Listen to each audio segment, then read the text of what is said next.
Assalamualaikum warahmatullahi wabarakatuh. Kami dari kelompok 6 akan mempresentasikan analisis aktivitas operasi. Sebelum lanjut ke materi, perkenalkan nama kelompok kami. Yang pertama Anissa Nur Beauty dengan NPM akhir 328. Yang kedua ada Diatri Rifda dengan NPM akhir 362. Yang ketiga ada Muhammad Zakia Salsabila dengan NPM akhir 175. Dan yang keempat ada Muhammad Kaiser Al-Ghifari dengan NPM akhir 347. Dan yang terakhir ada Bagas Arya Putra dengan NPM akhir 303. Materi yang pertama itu ada pengukuran laba. Konsep laba pengulangan. Laba merupakan parameter paling penting dari kinerja keuangan perusahaan. Tujuan utama laporan laba rugi adalah untuk menjelaskan bagaimana untuk menentukan laba dengan melaporkan komponen pentingnya sebagai pos terpisah.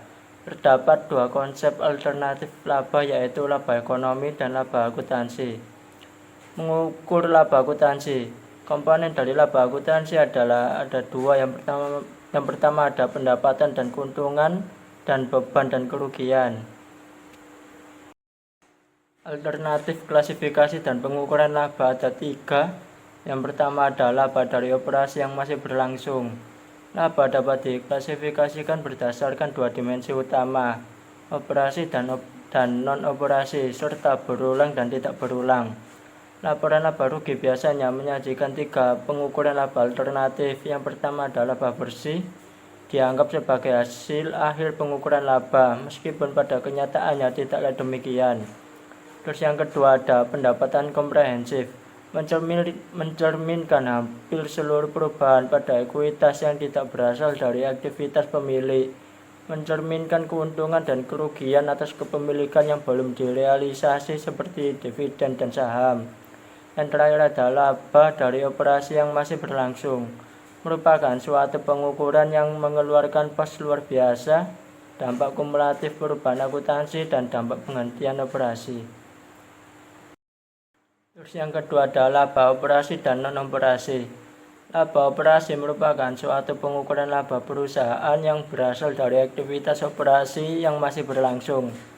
Ada tiga aspek penting dalam laba operasi. Yang pertama berkaitan dengan laba yang berasal dari aktivitas operasi. Yang kedua, laba operasi berfokus pada laba perusahaan secara keseluruhan dan bukan hanya untuk pemilik utang dan ekuitas. Dan yang ketiga, laba operasi hanya berkaitan dengan aktivitas usaha yang masih berlangsung. Laba non-operasi mencakup seluruh komponen laba yang tidak termasuk dalam laba operasi yang berguna, menganalisis laba operasi untuk memisahkan keputusan investasi atau pendanaan. Terus yang ketiga ada pendapatan komprehensif. Pendapatan komprehensif lainnya untuk perusahaan terdiri atas 4 komponen. Yang pertama, keuntungan atau kerugian kepemilikan yang berasal dari perubahan nilai wajar efek investasi tersedia untuk dijual yang belum direalisasi. Terus yang kedua ada keuntungan dan kerugian transaksi valuasi asing. Yang ketiga ada perubahan status pembiayaan kewajiban pensiun yang tidak termasuk dalam laba bersih. Terus yang keempat ada keuntungan atau kerugian kepemilikan belum direalisasi yang berasal dari bagian efektif lindung nilai arus kas. Ya, baik. Saya akan melanjutkan mengenai pos yang tak berulang. Pos yang tak berulang ini ada 4. Yang pertama, pos luar biasa. Kedua, operasi yang diberhentikan. Ketiga, perubahan akuntansi. Dan keempat, pos khusus. Jadi, pos luar biasa ini untuk dapat memenuhi persyaratan luar biasa. Suatu pos harus memiliki sifat yang tidak lazim dan jarang terjadi. Dan persyaratan ini disebut didefinisikan sebagai berikut, yaitu sifat yang lazim ini suatu peristiwa atau transaksi tidak normal dan tidak berhubungan atau hanya kebetulan berhubungan dengan aktivitas rutin dan umum perusahaan. Dan yang kedua, jarang terjadi ini karena ada suatu peristiwa atau transaksi yang sewajarnya tidak diharapkan akan terjadi dalam jangka pendek. Nah, kemudian yang kedua, operasi yang diberhentikan, yaitu akuntansi dan pelaporan. Operasi yang diberhentikan dilakukan ini dalam 2 tahap. Yang pertama, laporan laba rugi tahun berjalan dan 2 tahun sebelumnya akan disajikan kembali setelah mengeluarkan dampak operasi yang diberhentikan dari pos yang menentukan laba dari operasi yang masih berlangsung. Yang kedua, keuntungan atau kerugian yang berkaitan dengan operasi dihentikan dilaporkan secara terpisah setelah dikurangi pajak dan dikeluarkan dari laba usaha yang masih berlangsung. Laba usaha yang masih berlangsung disebut laba sebenarnya operasi yang dihentikan jika perusahaan melaporkan operasi yang diberhentikan. Ya, kemudian yang ketiga, perubahan akuntansi. Nah, perubahan akuntansi ini ada standar akuntansi yang membedakan ada 4 jenis. Yang pertama, perubahan prinsip akuntansi, perubahan estimasi akuntansi, perubahan entitas pelapor, dan koreksi kesalahan atau ya koreksi kesalahan. Jadi perubahan prinsip akuntansi ini perubahan yang terjadi saat perusahaan berpindah dari satu prinsip akuntansi yang berlaku umum ke prinsip akuntansi yang berlaku umum lainnya. Dan untuk perubahan estimasi akuntansi itu yang akuntansi akrual membutuhkan estimasi beberapa hal seperti masa manfaaktiva, biaya garansi, keuangan persediaan, asuransi pensiun, dan piutang tak tertagih. Dan perubahan entitas pelaporan berasal dari berbagai cara, termasuk publikasi awal laporan keuangan konsolidasi dan perubahan kebijakan konsolidasi terkait anak perusahaan. Untuk koreksi kesalahan, itu kesalahan pada laporan keuangan dapat berasal dari kesalahan aritmetika, kesalahan aplikasi prinsip akuntansi, atau kesalahan pengungkapan informasi itu. Dan yang terakhir, pos khusus itu mengacu pada transaksi dan peristiwa yang tidak lazim atau jarang terjadi. Nah, itu tetap bukan kedua-duanya. Pos biasanya dilaporkan sebagai baris terpisah dalam laporan laba rugi sebelum laba usaha yang masih berlangsung.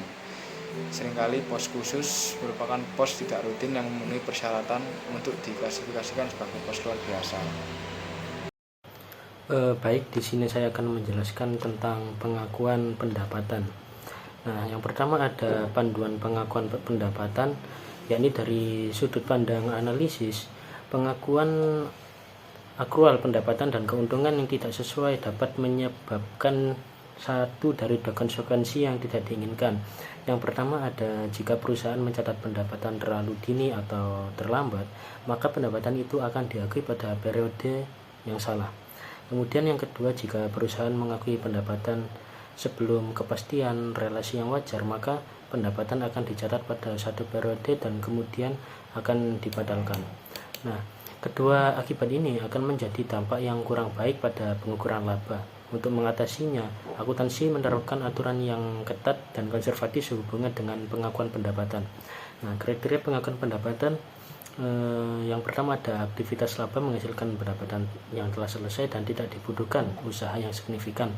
Kemudian yang kedua ada risiko kepemilikan dalam penjualan.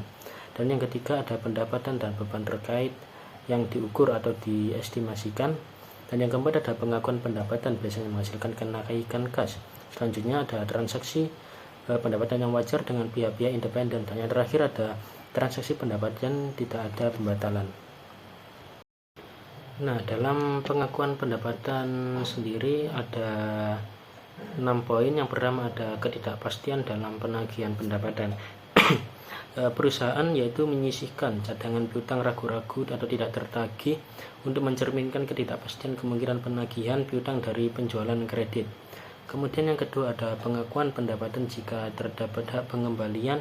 Jika pembeli berhak mengembalikan, pendapatan diakui pada saat penjualan hanya jika persyaratan itu telah dipenuhi. Selanjutnya yang ketiga ada pendapatan waralaba. Nah, standar akuntansi mewajibkan para pemilik waralaba mengakui pendapatan komisi waralaba dari penjualan waralaba saat jasa atau kondisi material yang terkait dengan penjualan sebagian besar telah dilaksanakan atau telah dipenuhi. Selanjutnya yang keempat ada perjanjian pembiayaran produk, yang artinya perjanjian pembiayaan produk merupakan perjanjian melibatkan perpindahan atau akuisisi persediaan oleh sponsor, meskipun terkadang menyerupai perjanjian persediaan. Pada hakikatnya merupakan salah satu cara untuk membiayai persediaan.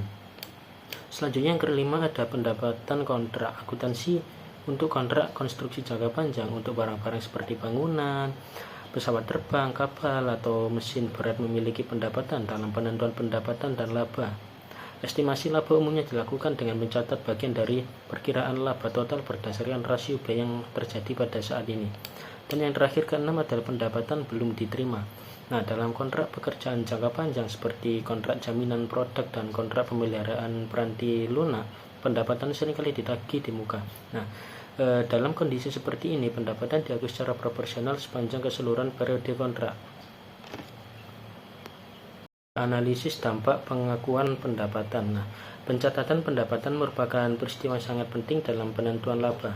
Analisis kita harus melihat metode akuntansi untuk memastikan apakah mereka telah secara cepat mencerminkan realitas ekonomi. Berikut kondisi yang menciptakan timbulnya pertanyaan tentang pengakuan pendapatan. Yang pertama, yakni kurangnya kecukupan modal pada ekuitas pada entitas pembeli selain ekuitas yang berasal dari penjual. Kemudian yang kedua, adanya kewajiban kontingensi seperti jaminan utang atau perjanjian yang mewajibkan penjual memberikan kas ke entitas pembeli dalam situasi tertentu. Selanjutnya, yang ketiga, ada penjualan aset atau kegiatan operasi yang secara historis tidak dapat menghasilkan cukup arus kas operasi untuk mendanai layanan utang masa depan dan ekspektasi dividen. Nah, pendapatan yang belum boleh diakui sampai yang pertama ada arus kas aktivitas operasi cukup untuk mendanai layanan utang atau persyaratan dividen atas dasar akrual. Kemudian investasi perusahaan pada entitas pembeli dapat dengan mudah diubah menjadi kas dan perusahaan tidak memiliki kewajiban lagi menurut perjanjian utang. Selanjutnya di sini akan menjelaskan tentang beban yang ditangguhkan. Beban yang ditangguhkan adalah biaya yang telah terjadi dan diangguhkan karena diharapkan manfaatnya dapat dirasakan pada periode mendatang. Makin rumit aktivitas usaha, maka semakin besar jumlah dan bentuk beban yang ditangguhkan. Yang pertama ada penelitian dan pengembangan. Penelitian bertujuan untuk menemukan sesuatu yang baru dan mengembangkan adalah penerjemah dari penelitian. Yang kedua ada beban peranti lunak komputer. Merupakan aktivitas yang khusus yang tidak sesuai dengan pengeluaran aktivitas litbang normal. Pengembangan peranti lunak untuk tujuan pemasaran merupakan aktivitas berjalan yang langsung mengarah pada pendapatan berjalan atau masa depan. Praktik akuntansi yang berlaku saat ini untuk pengeluaran peranti lunak komputer yang akan dijual, disewakan atau dipasarkan dengan cara lain mengidentifikasi satu titik yang disebut dengan kelayakan teknologi yang dimana biaya kapitalisasi dan dikaitkan dengan pendapatan di masa depan. Yang ketiga ada biaya eksplorasi dan pengembangan pada industri pertambangan.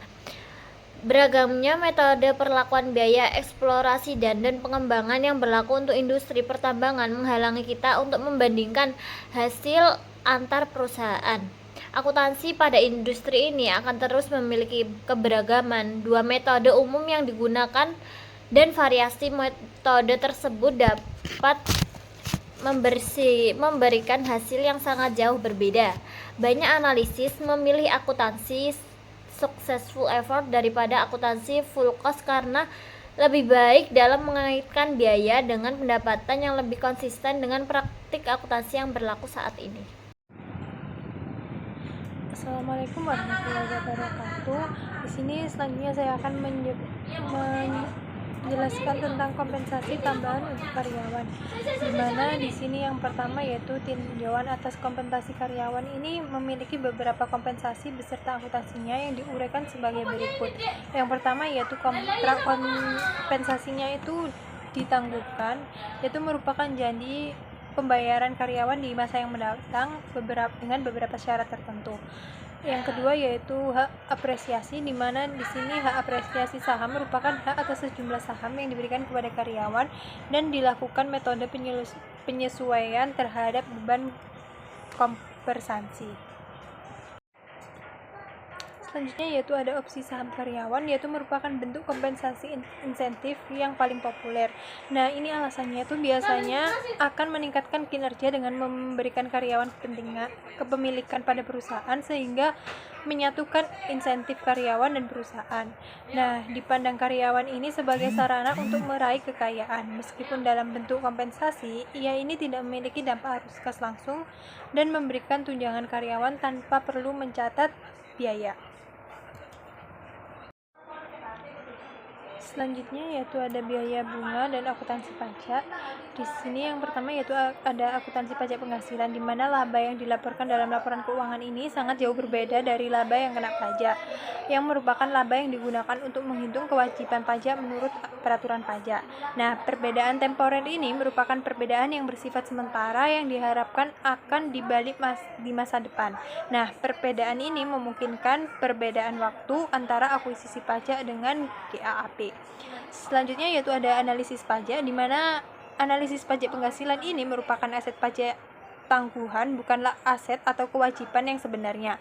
Dalam artian mereka ini tidak memberikan manfaat masa depan atau menimbulkan kewajiban masa depan apapun kepada perusahaan. Oleh sebab itu, analisis ini mengeluarkan pos ini dari neraca ketika melakukan analisis rasio. Nah, aset atau kewajiban pajak yang ditangguhkan ini mencerminkan potensi arus kas masa depan yang timbul dari pembalikan perbedaan temporer. Selanjutnya yaitu ada manajemen laba dan kualitas laba, di mana penyisian penelitian ini merupakan sarana yang populer bagi manajemen laba. Nah, banyak analisis ini membandingkan laba GAAP dan laba kena pajak ini untuk mengevaluasi kualitas laba, di mana adanya kewajiban atau aset pajak yang ditangguhkan dalam jumlah besar ini menunjukkan laba GAAP di masa lalu yang lebih tinggi daripada laba kena pajak, karena perusahaan dengan kewajiban atau aset pajak ditangguhkan yang lebih tinggi memiliki kemungkinan akan menerapkan praktik akuntansi yang agresif. Baik, selanjutnya biaya bunga. Biaya bunga merupakan komponen atas penggunaan uang. Bunga sendiri adalah kelebihan kas yang dibayar atau ditagih atas jumlah uang yang dipinjam atau dipinjamkan. Yang pertama, perhitungan bunga. Beban bunga perusahaan merupakan tingkat nominal yang dibayarkan untuk pendanaan melalui utang, termasuk pada kasus obligasi, amortisasi, diskon, atau premium. Kesulitan akan timbul saat perusahaan mengeluarkan utang konversi atau utang dengan waran. Situasi ini menimbulkan tingkat nominal yang lebih rendah dari biaya utang sejenis yang tidak memberikan fitur tambahan ini. Yang kedua ada kapitalisasi bunga, yaitu kapitalisasi bunga diwajibkan sebagai bagian dari biaya aset yang sedang dibangun atau diproduksi untuk digunakan sendiri oleh perusahaan. Tujuannya kapitalisasi bunga adalah untuk mengukur biaya akuisisi aset secara lebih akurat dan mengamortisasi biaya akuisisi terhadap pendapatan yang diperoleh dari aktivitas tersebut. Yang ketiga, menganalisis bunga. Beberapa pendapat bahwa mengabaikan nilai hak konversi atau menggunakan tingkat bunga obligasi sebagai ukuran bunga akan mengabaikan biaya bunga sesungguhnya. Sedikit berlawan dengan pendapatan ini adalah perhitungan laba per lembar saham di Lucian menggunakan jumlah saham yang dapat diterbitkan pada kondisi terjadi konversi atas utang yang dapat dikonversi.